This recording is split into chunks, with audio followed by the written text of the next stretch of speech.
Ibu baca Al-Ikhlas ini, sampai ibu merasakan dalam hati bahwa ibu punya Allah. Saya punya Allah. Itu kalau kalimat itu sudah ada dalam hati, saya punya Allah, semua hidup akan terasa ringan, Bu. Ketika ibu punya masalah di rumah tangga, dan semua orang mengatakan mustahil, tapi ibu merasa punya Allah, itu ringan. Saya punya Allah. Sekarang itu yang mahal. Itu yang mahal. Karena tidak sedikit umat Islam saat ini belum memantapkan kalimat surat Al-Ikhlas itu ke dalam jiwanya, sehingga belum apa-apa sudah mengeluh. Alih-alih kembali kepada Allah, kebergantungan kepada makhluk begitu tinggi. Karena ini belum menancap pada kalbunya. Di hadis Abu Sa'id Al-Khudri, Bu, ada sahabat bilang begini, ngapain sih baca surat itu terus? Diadukan kepada Nabi. Apa komentar Nabi? Nabi malah menyanjung, surat Al-Ikhlas ini itu sepertiganya isi kandungan Al-Quran. Jadi kalau ibu ingin dimudahkan hafal Quran, dimudahkan dekat dengan Quran, pahami surat Al-Ikhlas, bacakan itu dengan niat ingin dimudahkan dekat dengan Al-Quran. Ini cara menguatkan syahadat. Boleh dibawa kepada zikir, boleh. Makanya dalam sholat, setelah sholat, itu salah satu yang dibaca itu selain ayat kursi, itu Al-Ikhlas. Sebelum tidur, Al-Ikhlas dibaca dengan Al-Falaq dan An-Nas. Maaf Bu ya, saya bukan ingin mengajarkan, hanya ingin mengingatkan. Cara bacanya, jangan hanya keluar di lisan bunyi, sampai tertanam di kolbu bahwa ibu merasa punya Allah. Qul huwallahu ahad. Sampai ibu merasa bisa nangis, itu luar biasa tuh. Allahus samad. Ya Allah, aku ikrarkan dengan lisanku bahwa engkaulah satu-satunya dan hanya satu Tuhan yang aku sembah dan ibadahi. Allahus samad, ya Allah, aku punya masalah dalam kehidupan, tapi aku punya keyakinan ketika aku gantungkan semua persoalan ini solusinya kepadamu, engkau yang akan ringankan seluruh masalahku. Dan ketika ibu menyebut Allahus samad, rasakan masalah apa yang dimiliki. Dengan anakkah, dengan rumah tanggakah, kehidupan sosialkah. Lalu sandarkan semua kepada Allah. Lam yalid walam, engkaulah Tuhan yang tunggal, yang hak, tidak beranak, tidak diperanakan. Satu-satunya Tuhan, ya Allah. Walam yakullahu, enggak ada yang pernah serupa denganmu. Kalau sudah aku ikrarkan seperti ini, aku bertuhan kepadamu, aku bergantung kepadamu, belum engkau juga berikan solusi padaku, maka dengan cara apa lagi aku memohon kepadamu?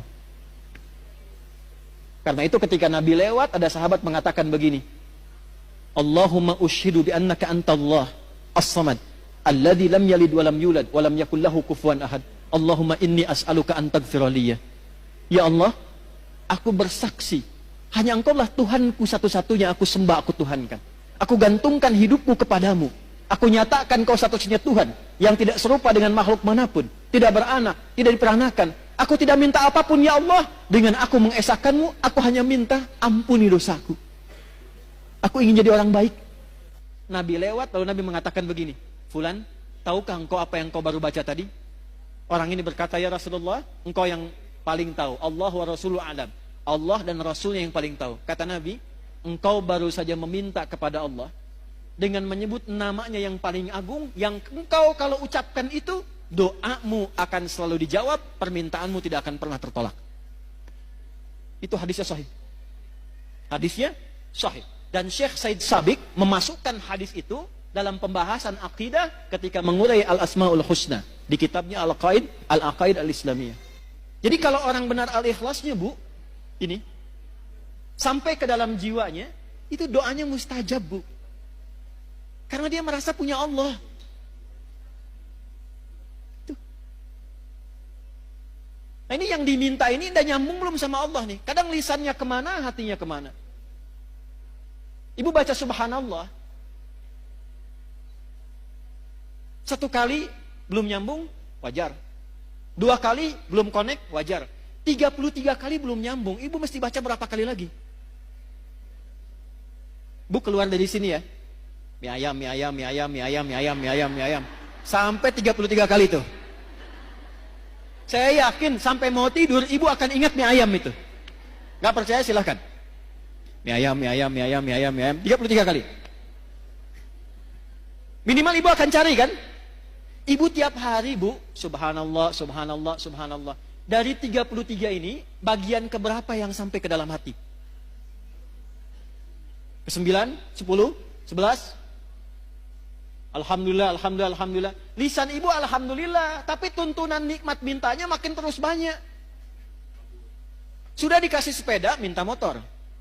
Dikasih motor, minta mobil lagi. Padahal baru alhamdulillah, sepeda saja belum pernah dibawa menunaikan sholat 5 waktu di masjid. Seringnya sepedaan, kadang dibawa sampai ke pulau lain, sepedaan dengan teman yang lain, belum pernah diantarkan jadi saksi di akhirat bahwa dia pernah mengantar orang ini sholat di masjid, pernah ikut pengajian, dan itu akan dihisab. Sepeda belum dipakai ibadah, sudah minta motor. Motor belum dipakai ibadah, sudah minta mobil. Kadang Allah tahan, bukan gak pengen ngasih. Fulan, pakai dulu ibadah supaya hisabmu ringan. Kan kamu baru bilang alhamdulillah tadi.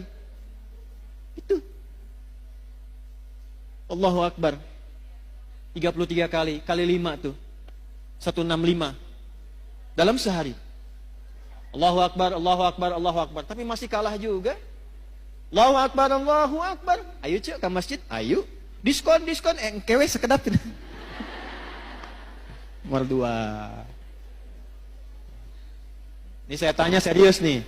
Ibu kalau ada pas sinetron Korea yang paling ibu senangi, pas waktunya azan, ibu tunda dulu sinetronnya untuk sholat, atau ibu tahan dulu tetap nonton, nanti sholatnya nomor 2? Ya, alhamdulillah. Checklist ya. Lihat sini. Ini materi itu sebetulnya sederhana, Bu. Cuman kedalamannya ini yang jarang diungkap. Maksud saya, checklist ini syahadaten formal iya, sampai ke dalam jiwa cek sudah belum? Latihan tiap hari.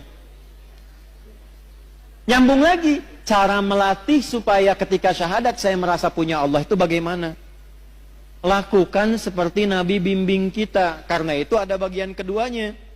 Wa asyhadu anna Muhammadan. Tanya ke Nabi, ya Rasulullah, gimana cara melatih syahadat? Wa tuqimas shalah. Jaga dalam sholat. Karena itu dalam sholat kita bersyahadat. Waktu tasyahud syahadat tidak? Sholat dibuka dengan kalimat apa? Ya, kalimatnya apa? Allah.